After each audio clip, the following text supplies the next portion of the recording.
Le blues de la machine à café. Un podcast proposé par JPA France. Bonjour, je suis Edwige Coupez. Ce podcast est dédié à tous ceux qui regrettent la machine à café du bureau, à tous ceux qui ont vu leurs habitudes de travail bouleversées, à tous ceux qui en ont marre du télétravail, à tous ceux qui se demandent à quoi vont ressembler les entreprises post-Covid.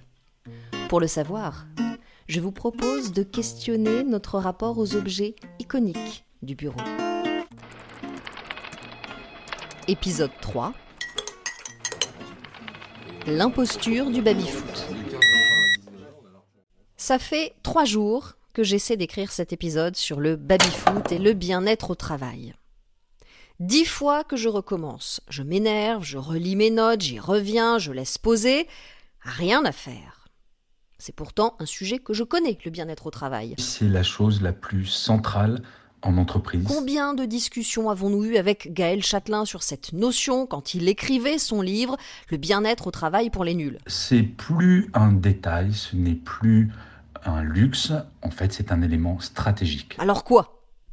Un peu désespéré, j'ai fini par me connecter le soir du 3e jour à un cours de yoga en ligne de ma chère professeure. Sur l'impulsion d'une inspiration, ramenez les 2 genoux vers le ciel. Du Yin Yoga. Entourez les genoux de vos avant-bras. Un yoga méditatif. Expirez, relâchez tout le dos vers le sol. Et c'est en gardant une posture pendant plusieurs minutes et en me concentrant sur mon souffle, Accueillez les sensations dans cette posture. que j'ai fini par avoir le déclic. Le bien-être au travail, c'est comme le yoga ou la méditation. Il est beaucoup plus facile de méditer l'été au soleil au bord de la mer quand vous êtes détendu, beaucoup moins évident en plein hiver dans le froid au saut du lit. Et pourtant, c'est en pratiquant régulièrement que l'on en ressent les bénéfices. De la même façon, il est plus facile d'installer un baby-foot au milieu d'un open space pour donner l'impression d'une entreprise où il fait bon vivre, plutôt que d'engager des moyens humains et financiers pour mettre en place une véritable politique de QVT. QVT pour qualité de vie au travail. Le concept est à la mode et c'est d'ailleurs l'un des grands paradoxes du moment. Les entreprises n'ont jamais autant communiqué sur leur plan de QVT alors que les arrêts maladie sont en constante augmentation ces dernières années et que 3 millions de salariés français risquent un burn-out. Il semble donc plus facile de commander un baby-foot vintage pour 700 € en moyenne sur Internet que de changer de modèle. De passer d'une gestion des risques a posteriori à une véritable politique de prévention avec des actions concertées pour répondre aux besoins des salariés. C'est pourtant faisable. Simple même si on en croit cette histoire. Un père et sa fille de 5 ans ramassent des mauvaises herbes dans le jardin. La petite fille dit à son père « Tu te souviens quand je pleurnichais tout le temps ? J'ai décidé d'arrêter. C'est l'une des choses les plus difficiles que j'ai faites. Si j'ai réussi, tu peux sûrement arrêter de râler tout le temps, toi. »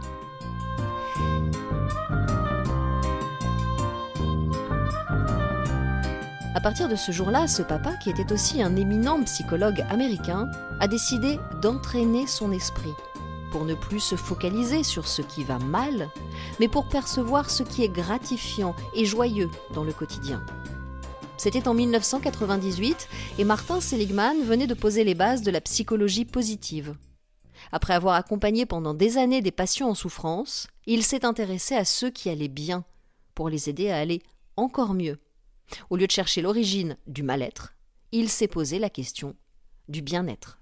Je pense que c'est exactement le même changement de paradigme qui doit s'opérer d'urgence dans le monde de l'entreprise. Pour Martin Seligman, 3 choses peuvent contribuer au bonheur. Le plaisir, l'engagement et le sens. Le plaisir, c'est ce qui me motive pour me lever le matin. L'engagement, c'est mon implication à mener un projet ou une action. Et le sens, c'est ce qui me fait me sentir aligné, en congruence avec ce que je suis. Alors, comment favoriser le plaisir, l'engagement et le sens en entreprise ? La première chose à faire est de mener un état des lieux. Quelle est la situation dans votre entreprise ? Pour cela, il y a 2 indicateurs à surveiller, les arrêts maladie et l'absentéisme. La France bat des records avec 18,6 jours en moyenne par an et par salarié, ce qui représente un coût de 108 milliards selon l'Institut Sapiens.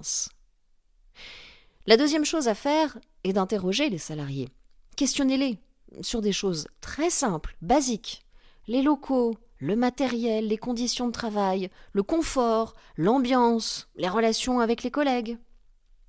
Avant la crise et le télétravail imposé, beaucoup de salariés, par exemple, préféraient travailler chez eux, au café ou à la bibliothèque, plutôt que dans leur bureau.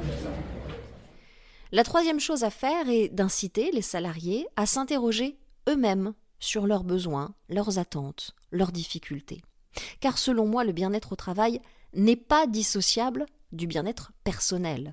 Les deux vont ensemble, ils sont intrinsèquement liés et cela amène tout naturellement à se poser la question de la place du travail dans notre vie. Or, cette question est devenue centrale avec la crise sanitaire, l'incertitude économique, la peur de la maladie, le recentrage sur la famille avec les confinements et les couvre-feux, le télétravail avec ses aspects positifs et négatifs. Tout cela nous a amenés à reprioriser notre vie. En bousculant nos habitudes, la crise nous a fait comprendre que le travail n'est pas une finalité, que la vie, ce n'est pas ce qui reste, que le travail n'est pas la seule source d'épanouissement, mais que certes, on doit s'y sentir bien. Cette prise de conscience est pour moi le premier pas vers le bien-être au travail. J'ai bien dit le premier pas. Je ne suis pas en train de dédouaner l'entreprise de ses responsabilités. Il faut derrière que de véritables actions soient engagées au risque de générer encore plus de frustration. Tout le monde alors a à y gagner. L'entreprise, car selon une étude du MIT et d'Harvard, le bien-être augmente la performance, l'implication, mais aussi la créativité des salariés. Et les salariés, qui peuvent retrouver ces trois notions de plaisir, d'engagement et de sens indispensables au bonheur pour Martin Seligman.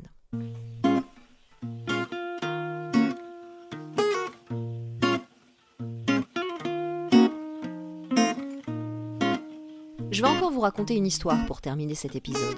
Pour m'aider avec mon histoire de baby-foot, un ami entrepreneur m'a raconté avec un grand sourire les parties endiablées qu'il faisait le soir avec ses copains quand il était en internat au lycée.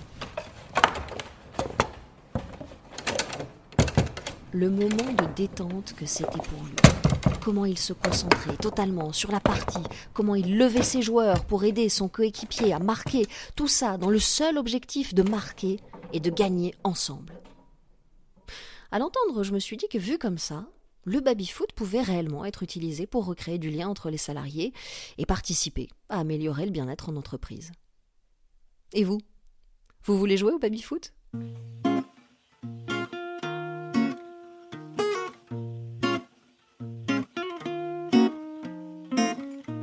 Le blues de la machine à café. Un podcast proposé par JPA France et réalisé par Edwige Coupez. Si vous avez aimé, parlez-en autour de vous. Abonnez-vous, comme ça vous ne raterez pas les prochains épisodes.